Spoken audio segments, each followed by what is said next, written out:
ആരോഗ്യം വീണ്ടെടുത്തതിനെ തുടർന്ന് ബോളിവുഡ് നടൻ സെയ്ഫ് അലി ഖാൻ ആശുപത്രി വിട്ടു. വൈകിട്ട് 5 മണിയോടെയാണ് ബാന്ദ്രയിലെ വസതിയിലേക്ക് മടങ്ങിയെത്തിയത്. കേസന്വേഷണത്തിന്റെ ഭാഗമായി നടൻ ആക്രമണത്തിനിരയായ ഫ്ളാറ്റിൽ പ്രതിയെ എത്തിച്ച പോലീസ് സംഭവങ്ങൾ പുനരാവിഷ്കരിച്ചു.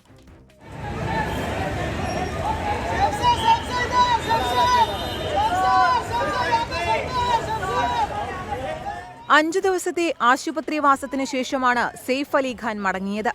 തന്റെ സ്ഥിരം വസതിയായ ഫോർച്യൂൺ ഹൈറ്റ്സിലേക്കാണ് താരമെത്തിയത്. കൈയിലും കഴുത്തിലും ചെവിക്കു പുറകിലും ബാൻഡേജ് കാണാം. ആരാധകരെ സെയ്ഫ് അഭിവാദ്യം ചെയ്തു. നേരം പുലരും മുൻപായിരുന്നു തെളിവെടുപ്പ്. പ്രതിയെ ആദ്യം ബാന്ദ്ര റെയിൽവേ സ്റ്റേഷനിലെത്തിച്ചു. അവിടെ നിന്ന് നടന്റെ ഫ്ളാറ്റിലേക്ക്. ഫയർ എക്സിറ്റ് ഗോവണി വഴി 7ാം നിലയിലെത്തിയെന്നും അവിടെ നിന്ന് പൈപ്പ് വഴി കയറിയെന്നുമാണ് പ്രതിയുടെ മൊഴി. അക്കാര്യങ്ങളാണ് പോലീസ് പുനരാവിഷ്കരിച്ചത്.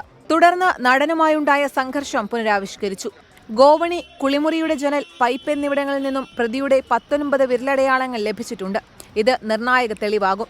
ബംഗ്ലാദേശിലെ രാജ്ഭാരിയിലാണ് സ്വദേശമെന്നും നാട്ടിലേക്ക് പോകുന്നതിന് പണം കണ്ടെത്താനാണ് മോഷണത്തിന് ശ്രമിച്ചതെന്നും പ്രതി മൊഴി നൽകി. ബംഗ്ലാദേശിൽ ഗുസ്തി താരമാണെന്നും ഇയാൾ പറയുന്നു. കുറ്റകൃത്യം നടത്താൻ പുറത്തുനിന്ന് പ്രതിക്ക് സഹായം കിട്ടിയോ എന്ന കാര്യത്തിൽ ഇനിയും വ്യക്തത വന്നിട്ടില്ല. 24 മുംബൈ.